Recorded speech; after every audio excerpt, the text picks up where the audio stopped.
Hello friends, welcome to करेजी जी सड्डा। आज हम आप लोग के लाए जो 21 मार्च को आरआरबी एनटीपीसी का एग्जाम होता है, उसमें फर्स्ट शिफ्ट और सेकंड शिफ्ट में जितने भी जीके जीएस और करंट अफेयर पूछे गए थे, आज उन सारे क्वेश्चन को इस वीडियो में एनालिसिस करेंगे विद एक्स्ट्रा फैक्ट के साथ। तो चलिए फ्रेंड्स शुरू करते हैं। पहला क्वेश्चन पूछा था कि उत्तर भारत में बने मंदिर किस शैली के बने हैं। फ्रेंड्स आपको बताना है कि उत्तर भारत में जो मंदिर बने हैं वो किस शैली के बने हैं। तो ये नागर शैली में बने उत्तर भारत में जितने भी मंदिर होते हैं। फ्रेंड्स आप याद रखिएगा कि उत्तर भारत में नागर शैली, और दक्षिण भारत में पूछेगा तो द्रविड़ शैली, और मध्य भारत में पूछेगा तो बेसर शैली। आप ये तीनों शैली याद रखिएगा। उत्तर भारत में नागर शैली, दक्षिण भारत में द्रविड़ शैली, और मध्य भारत में बेसर शैली। तो चलिए अब नेक्स्ट क्वेश्चन पूछा था कि अरुण और वरुण नदियाँ किस नदी की सहायक नदी है। तो फ्रेंड्स ये जो दो नदी है अरुण और वरुण, वो किस नदी की सहायक नदी है। तो ये कोसी नदी की सहायक नदी है अरुण और वरुण। ये नेपाल में हिमालय से निकलते हैं। फ्रेंड्स इस नदी को बिहार का शोक भी कहा जाता है। तो क्वेश्चन पूछता भी कभी कभी कि बिहार का शोक किस नदी को कहा जाता है। ये कोसी नदी को बिहार का शोक कहा जाता है। आप इसे भी याद रखिएगा। इसके एक और सहायक नदी है तमूर, आप उसे भी याद रखिएगा। चलिए अब नेक्स्ट क्वेश्चन पूछा था कि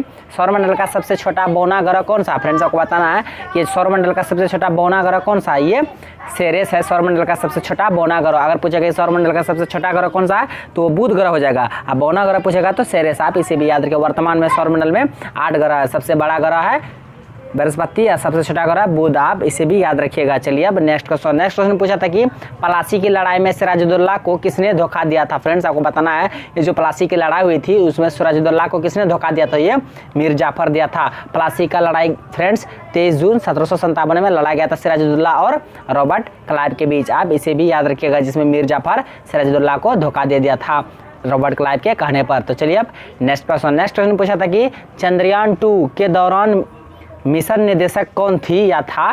तो फ्रेंड्स जब चंद्रयान 2 को लॉन्च किया गया था उस समय मिशन का निदेशक कौन था। तो ये रितु करिधल थी उस मिशन का निदेशक। तो फ्रेंड्स चंद्रयान 2 को 22 जुलाई 2019 को लॉन्च किया गया था। रॉकेट का नाम था GSLV मार्क 3, आप इसे भी याद रखिएगा। चंद्रयान 2 को इसरो के द्वारा लॉन्च किया गया था। फ्रेंड्स इसरो का फुल फॉर्म था इंडियन स्पेस रिसर्च ऑर्गेनाइजेशन। इसकी स्थापना 1969 को किया गया था। वर्तमान में इसरो के अध्यक्ष है के सिवान, आप इसे भी याद रखिएगा। ये जो चंद्रयान 2 लॉन्च किया गया था ये सतीश धवन अंतरिक्ष अनुसंधान जो कि बेंगलोर में स्थित है, कर्नाटक की राजधानी बेंगलोर में स्थित है सतीश धवन अंतरिक्ष अनुसंधान, इसी से ही चंद्रयान 2 को लॉन्च किया गया था। आप इसे भी ध्यान में रखिएगा। चलिए अब नेक्स्ट क्वेश्चन पूछा था कि जल का आणविक द्रव्यमान क्या है। फ्रेंड्स आपको बताना कि जल होता है उसका आणविक द्रव्यमान क्या है। तो ये 18.01528 होता है जल का आणविक द्रव्यमान। तो जल का सूत्र होता है H2O, आप इसे भी याद रखिएगा। इसमें हाइड्रोजन और ऑक्सीजन का मिक्सर होता है। चलिए अब नेक्स्ट क्वेश्चन पूछा था कि 2020 में पिछड़ा वर्ग के राष्ट्रीय आयोग के अध्यक्ष कौन थे। ये जो 2020 में जो पिछड़ा वर्ग के राष्ट्रीय आयोग के अध्यक्ष कौन थे ये क्वेश्चन पूछा। तो ये डॉक्टर भगवान लाल साहनी थे 2020 में पिछड़ा वर्ग के आयोग के अध्यक्ष, आप इसे भी याद रखिएगा। राष्ट्रीय पिछड़ा वर्ग की स्थापना 14 अगस्त 1993 को किया गया था, आप इसे भी याद रखिएगा। नेक्स्ट क्वेश्चन पूछा था कि भारत के किस राज्य में वर्षा जल संचयन कानूनी रूप से अनिवार्य है। तो फ्रेंड्स भारत के किस राज्य में ये जो वर्षा का जल को संचयन करना कानूनी रूप से अनिवार्य किया गया। तो ये तमिलनाडु राज्य में किया गया। तमिलनाडु के हर एक गांव में लगभग ये कानून लागू हो गया है वर्षा जल को संचयन करने के लिए। तो फ्रेंड्स तमिलनाडु की राजधानी चेन्नई है। वर्तमान में तमिलनाडु के CM है EK पलानीस्वामी और राज्यपाल बनवारी लाल पुरोहित है, आप इसे भी याद रखिएगा। चलिए अब नेक्स्ट क्वेश्चन पूछा था कि भारत का पहला परमाणु संयंत्र किसके सहयोग से विकसित किया गया था। फ्रेंड्स आपको बताना है कि जो भारत का पहला परमाणु संयंत्र था वो किसके सहयोग से विकसित किया गया। तो सबसे पहले हम जान लें कि भारत का पहला परमाणु संयंत्र कौन था। तो ये अप्सरा था, महाराष्ट्र के तारापुर में स्थित किया गया था। ये अमेरिका की सहायता से कब किया गया था 1969 में, आप ये सारे बात याद रखिएगा।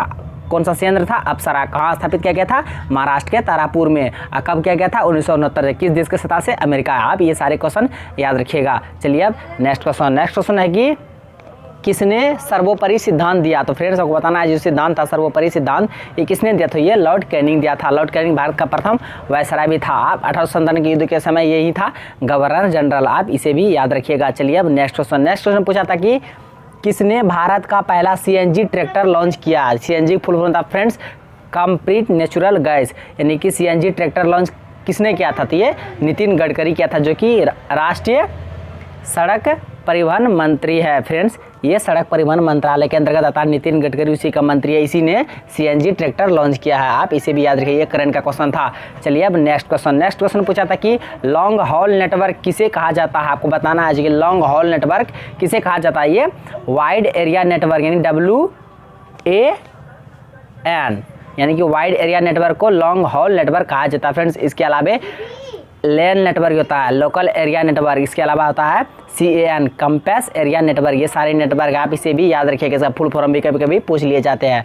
चलिए अब नेक्स्ट क्वेश्चन पूछा था किस देश ने बराक मिसाइल विकसित किया। फ्रेंड्स आपको बताना जो बराक मिसाइल है वो किस देश ने विकसित किया, तो ये भारत और इजराइल ने मिलकर बराक मिसाइल का निर्माण किया था। फ्रेंड्स ये इजराइल एरो स्पेस इंडस्ट्रीज और भारत के DRDO ने मिलकर बराक 8 का निर्माण किया था, आप इसे भी याद रखिएगा फ्रेंड्स। चलिए अब नेक्स्ट क्वेश्चन पूछा था कि 1922 में परमाणुओं की संरचना की खोज के लिए नोबेल पुरस्कार किसे मिला। तो फ्रेंड्स आपको बताना 1922 में जो परमाणुओं की संरचना का खोज किया था जिसको नोबेल प्राइज मिला था, तो उसका नाम क्या था फ्रेंड्स, नील्स हेनरिक डेविड वोहर को मिला था 1922 में परमाणुओं की संरचना की खोज के लिए। फ्रेंड्स आप इसे भी याद रखिएगा। नोबेल पुरस्कार की स्थापना 1901 में किया गया था। अल्फ्रेड नोबेल के याद में ये स्वीडन देश के द्वारा दिया जाता है। पहले 5 ही क्षेत्र में दिया जाता था, बाद में अब वर्तमान में 6 क्षेत्र में दिया जाता है नोबेल पुरस्कार।